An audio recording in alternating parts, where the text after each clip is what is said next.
오늘 말씀이 좀 긴데 저는 사실 24절이나 아니면 27절까지만 읽으면 되겠다 이렇게 생각을 했었는데 오늘 기록되어 있는 대로 마지막 33절까지 다 읽었습니다. 그 본문을 저는 앞부분의 말씀하고 중간 부분의 말씀하고 그리고 끝부분의 말씀을 간단하게 요약해서 말씀을 드려야 되겠다 이렇게 생각을 했습니다. 그래서 앞부분의 말씀을 보면 의외로 예수님께서 반복되게 이렇게 쓰고 있는 그런 용어 낱말이 있고 말씀이 있는데 그 말씀이 무슨 말씀인가 하면은 조금 있으면 또 조금 있으면 이 조금 있으면이라는 말을 굉장히 여러 번 많이 사용하고 있는 것을 볼 수가 있습니다. 그래서 예수님이 조금 있으면 너희가 나를 보지 못한다. 그리고 또 조금 있으면 너희들이 나를 본다. 이렇게 조금 있으면 이렇게 말씀을 하셨는데 제자들은 조금 있으면 나를 못 보고 조금 있으면 또 나를 본다 하는 이 말씀을 전혀 알아듣지를 못한 거예요. 그래서 그 부분에 관한 말씀이 앞부분에 나와 있는데 그러면 이 부분의 진정한 의미가 뭘까? 예수님이 조금 있으면 나를 못 본다라고 했을 때 조금 있으면 내가 이제 십자가에 죽게 된다. 십자가에 죽게 됨으로 너희들은 나를 보지 못한다 하는 말씀으로 이해를 할 수가 있고 그러면 뒷부분에 나오는 조금 있으면은 뭐냐? 이 부분에 관해서는 많은 학자들이 이해가 갈라지고 있습니다. 벵겔이라는 유명한 신학자는 말하기를 예수님이 뒤에 조금 있으며 라고 말씀하신 것은 곧 부활을 의미한다. 조금 있으면 예수님이 부활하시게 되므로 그때는 너희들이 나를 다시 보게 된다. 이런 의미로 해석을 했습니다. 그러나 유명한 칼빈이라는 사람은 뒤에 조금 있으면 부활을 의미하기보다는 성령 강림으로 인하여서 성령을 체험한 사람이 영적인 지각으로 예수님을 보게 된다. 이렇게 얘기를 해서 뒤에 조금 있으면은 성령 강림을 통해서 영적 체험을 통한 영적 지각을 갖게 되는 것을 의미한다. 이렇게 해석을 했습니다. 그래서 벵겔이 말하는 것처럼 부활을 말할 수도 있겠지만은 앞뒤 문맥을 잘 비추어 볼 때 이거는 성령 강림을 체험하는 것을 통해서 영적 지각을 가짐으로 예수님을 영적으로 배웁게 되는 것을 말한다. 이렇게 해석하는 것이 좋을 것 같습니다. 그래서 예수님이 조금 있으면 이란 말을 했을 때 제자들은 처음에 전혀 알아듣지 못했지만은 예수님께서 이제 계속적으로 설명하시고 계시니까 나중에 가서야 이 사실을 알게 되는 것을 볼 수 있는데 오늘 저와 여러분은 조금 있으면 이라는 말을 어떻게 이해할 수 있느냐 하면은 처음에 조금 있으면 나를 보지 못한다 하는 것은 예수님이 십자가에 돌아가시는 것을 의미하고 그 다음에 조금 있으면 다시 나를 본다 하는 이 말은 예수님이 돌아가시고 그리고 부활하시고 성천하시고 난 이후에 성령이 강림하심으로 인하여서 그 성령님을 체험하고 영적인 지각을 가진 사람이 예수 그리스도를 다시 배우게 될 것이다 하는 말씀으로 이해를 하시면 되겠습니다. 그 다음에 중간 부분에 가서 볼 때 그러면 너희가 나를 보지 못할 때 조금 있으면 나를 보지 못한다 그랬으니까 나를 보지 못할 때에 너희들의 감정은 어떻게 되고 그리고 조금 있다가 다시 나를 보게 될 때에 너희들의 감정은 어떻게 될 것인가 이 부분에 관해서 두 번째 부분에서 말씀을 하셨습니다. 첫 번째 부분에서 조금 있으면 나를 보지 못할 때 너희들의 마음은 심히 근심이 있을 거고 뿐만 아니라 마음에 고통이 있을 것이다. 그러나 너희들은 나를 보지 못함으로 근심과 고통이 있으나 세상 사람들은 기뻐할 거다. 이렇게 얘기를 했습니다. 그러니까 나를 보지 못하는 것으로 인하여서 세상 사람들이 가지게 되는 감정과 아울러서 믿는 사람들이 가지게 되는 그런 감정은 완전히 다르다 하는 것을 얘기하고 있는 것입니다. 세상 사람들은 예수님을 보지 못함으로 인하여서 오히려 빛을 보지 못하는 흑암이 기뻐한다 이렇게 말을 하고, 뿐만 아니라 믿는 사람은, 예수님의 제자들은 주님을 배웁지 못하는 것으로 인하여서 마음에 근심하게 되고 그리고 마음에 고통을 느끼게 될 것이다. 두 번째, 다시 조금 있으면 너희들이 다시 내 얼굴을 볼 것이다 라고 했을 때, 그때는 세상 사람들의 감정에 관해서는 말씀하지 않으셨지만은 믿는 주의 제자들에 관해 감정을 말씀하시는데, 그때는 너희들이 나를 다시 보게 됨으로 인하여서 기뻐하고 큰 기쁨을 누리게 될 것이다 이렇게 말씀을 하셨습니다. 성령을 경험하고 난 이후에, 성령 충만함을 이 제자들이 경험하고 난 이후에 그 영적 지각을 가지고, 성령이 예수님의 영이시지 않습니까? 예수님의 영이신 그 성령으로 충만하게 되었을 때, 영적 지각을 가지고 예수 그리스도를 다시 배우게 되었을 때, 그 제자들의 마음은 이루 말할 수 없는 큰 기쁨으로 충만을 했다. 그렇게 오늘 말씀을 하십니다. 그리고 나서 이 부분에 관한 것을 좀 더 구체적으로 예수님께서 비유를 통해서 말씀을 하셨습니다. 그 비유가 어떤 비유이냐 하면은, 임산부가 아이를 임신해서 그 아이를 출산하게 될 때, 출산이 다가오게 되면 마음에 근심이 많다는 거예요. 출산을 앞둔 이 임산부가 출산을 앞둠으로 인하여서 마음에 근심이 많은데, 어떤 근심이냐? 본문에는 구체적으로 나오지 않았지만은 대부분 출산을 앞둔 임산부가 이런 근심을 하게 된다고 합니다. 야, 이 출산의 고통이라는 것은 이루 말할 수가 없다고 하는데, 과연 내가 이 출산의 고통을 잘 겪어낼 수가 있겠는가? 잘 이게 극복해낼 수가 있겠는가? 이거를 잘 참아낼 수가 있겠는가? 하는 그런 근심을 하게 되고, 뿐만 아니라 정말 순산할 수 있겠는가?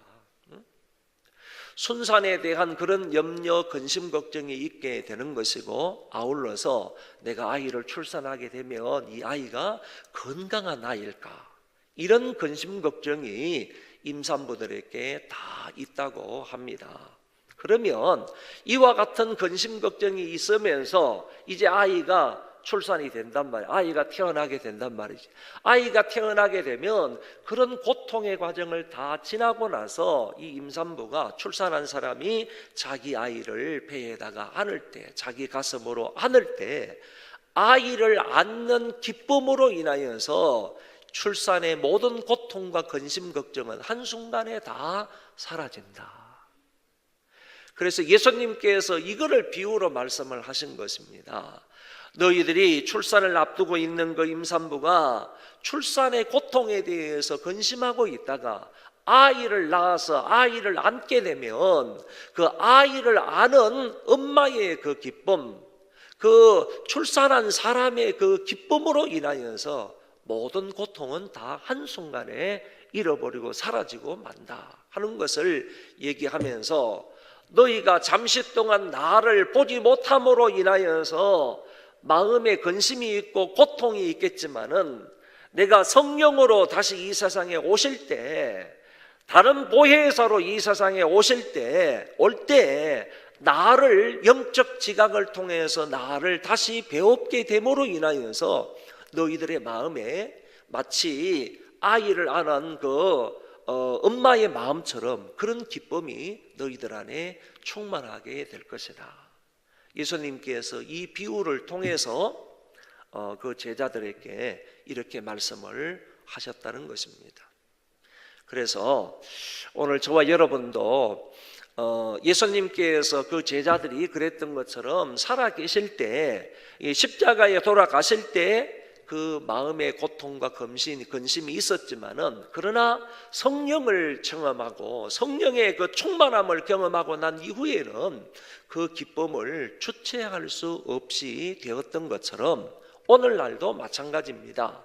정말 성령을 받은 사람은, 성령의 충만함을 경험한 사람은 영적인 지각으로 예수님 앞에서 예수님을 배우며 날마다 순간적으로 살아가기 때문에 그 기쁨이라는 것은 이루 말할 수가 없다라는 사실을 믿으시기를 바랍니다. 뒷부분 마지막에서는 예수님이 이런 말씀을 하셨습니다.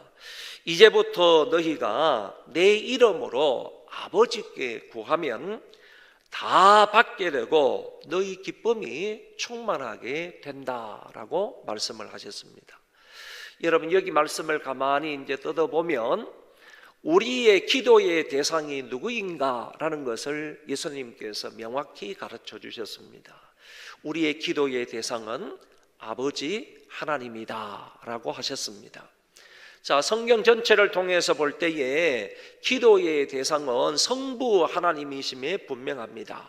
또 기도의 대상이 성자 하나님이시기도 합니다. 또 기도의 대상이 성령 하나님이기도 하십니다. 그래서 오늘 저와 여러분은 삼위일체 하나님을 믿기 때문에 성부에게도 기도하고 성자에게도 기도하고 성령께도 기도할 수 있는 것이 맞습니다. 그렇지만은 신약 성경의 기도의 형태를 곰곰이 연구해 보면 신약 성경에 나타나 있는 기도의 대상은 성부 하나님이다라는 것을 알게 된다, 그런 얘기입니다. 예수님께서도 그 성부 하나님께 부단히 기도하고 있는 이런 모습을 보게 되고, 기도를 가르쳐 주시면서 너희는 이렇게 기도하라, 하늘에 계신 우리 아버지라고 하시면서 아버지 하나님께, 성부께 기도할 것에 관해서 분명히 가르쳐 주시고 말씀을 해 주셨습니다. 요한복음 16장 오늘 본문이 끝나게 되면 곧장 17장이 이어지는데, 17장을 어떤 사람들은 다락방 강화의 한 부분으로 넣고 있습니다. 포함을 시키고 있습니다.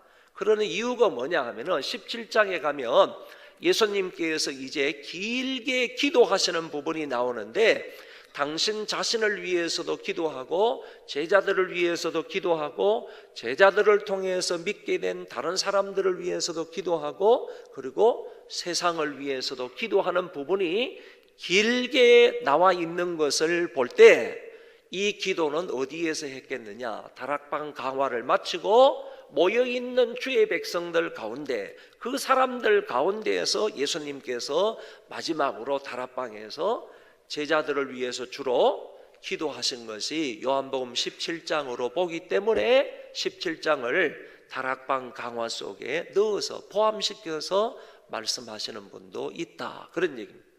그런데 17장의 그 기도의 내용을 보면 예수님께서 누구에게 기도하시는 것인지 분명하게 나타나 있는데, 아버지, 아버지, 아버지, 아버지, 아버지, 한 구절에 한 번 정도로요, 예수님께서 아버지라는 나를 부르면서, 아버지를 부르면서 기도의 대상이 누구냐, 누구에게 기도해야 되는가 하는 사실을 본을 보이면서 실제적으로 예수님이 기도하신 것을 통하여서 당신의 제자들, 오늘 우리에게 분명히 밝혀주고 있더라라는 것입니다.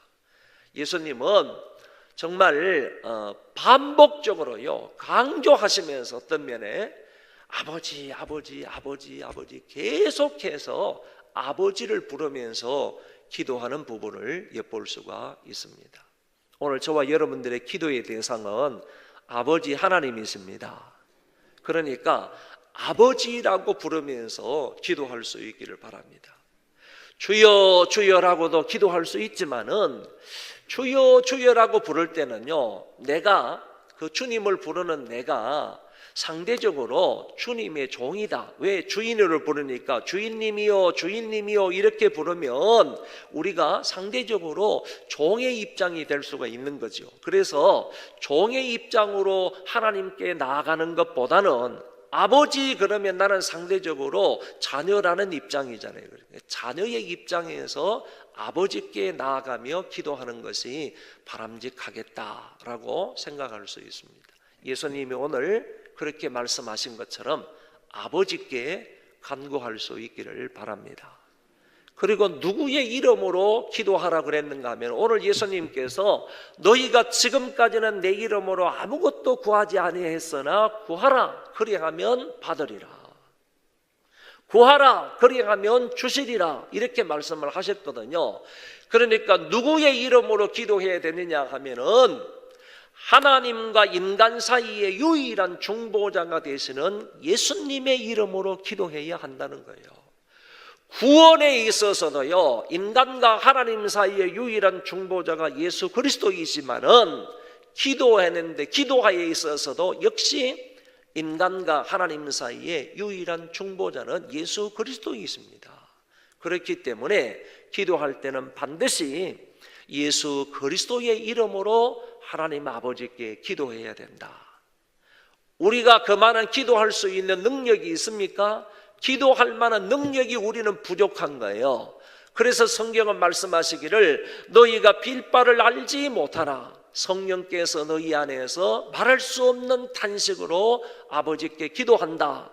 이렇게 말씀하셨기 때문에 우리는 빌 바를 잘 알지 못한다니까. 그리고 기도할 수 있는 능력이 없다니까요. 그러니까 성령께서 우리를 도와주셔야만 되는 거예요. 성령께서 우리에게 능력을 주셔야만 되는 거예요. 빌 바를 가르쳐 주셔야만 되는 거예요. 그래서 기도할 때 성령의 능력으로 예수 그리스도의 이름으로 아버지 하나님 앞에 기도하는 것이 바람직한 신약 교회의 기도의 형태라고 볼 수가 있는 것입니다. 그러므로 오늘 말씀을 통해서 예수님이 우리에게 어쩌면요, 이 다락방 강화의 제일 마지막 부분에서 너희가 지금까지는 내 이름으로 아무것도 구하지 아니했으나 이제는 내 이름으로 구해라. 성령의 능력으로 구해라. 누구에게? 아버지 하나님 앞에 구하라. 그래 하면 무엇이든지 기도하는 대로 다 받으리라. 기도 응답에 관해서 다락방 강화 제일 마지막 부분에서 말씀을 하셨고, 그리고 아까 말씀을 드린 것처럼 17장에 가서 길게 예수님께서 기도하셨다는 사실을, 기도를 통해서 본을 보여주셨다는 사실을 볼 때에 예수님의 전체적인 교훈의 말씀 가운데에서 기도 응답이 얼마나 중요하고 얼마나 이 중요한 사항이었으면 예수님께서 마지막 교훈으로 기도 응답에 관해서 말씀을 하셨겠는가라고 생각해 볼 수가 있는 것입니다. 자, 이렇게 예수님께서 오늘 이 본문을 통해서 세 가지를 말씀을 하셨다고 보는 것입니다. 앞부분에서는 내가 조금 있으면 너희를 보지 못한다. 그리고 조금 있으면 또 너희를 보게 될 거다. 이 말씀을 해 주셨고, 그리고 중간 부분에 가서는 내가 너희들을 보지 못할 때, 조금 있으면 너희가 나를 보지 못할 때 너희들의 감정이 어떨 건지, 또다시 나를 보게 되었을 때 너희들의 감정이 어떻게 될 것인지에 관해서 말씀을 하셨으며, 마지막 부분에서는 너희가 이제 내 이름으로 성령의 능력을 힘입어서 아버지께 간구할 때 하나님께 간구하는 것마다 다 응답받게 된다 하는 약속의 말씀을 주셨습니다. 이런 말씀을 하시고 나서 제일 마지막 구절 33절에서 예수님이 이렇게 말씀을 하셨어요. 이 성경 구절을 읽고 마치겠습니다. 33절 다 같이 시작. 너희에게 이르는 것은 너희로 내 안에서 평안을 누리게 하려 함이라. 세상에서는 너희가 환난을 당하나 담대하라. 내가 세상을 이기었노라. 아멘. 자, 우리는 주께 속하였기 때문에, 세상에 속한 자가 아니기 때문에 세상으로부터 많은 미움과 배척과 환난과 핍박을 받을 수 있다고 그랬습니다. 세상에 속하지 않았다는 이유 때문에 우리가 세상으로부터 환난을 당하게 되지만은 그런 환난과 미움과 배척으로 인해서 절대로 두려워하거나 절망할 필요가 없다는 거예요. 왜냐하면은 예수님께서 세상을 이기셨기 때문이라는 거예요. 그래서 우리도 그런 환난을 당한다 할지라도, 핍박과 배척과 그런 고난을 당한다 할지라도 예수님이 세상을 이기셨으므로 그 예수님을 믿는 믿음으로 말미암아 우리가 세상을 이기면서, 그리고 주님이 주시는 그런 진정한 평안을 누리면서 살아갈 것을 말씀하고 있는 것이 마지막 구절입니다. 오늘 저와 여러분도 이런 믿음으로 주님이 이기신 그 세상을 우리도 넉넉히 이기면서 승리하며 살아갈 수 있기를 바랍니다.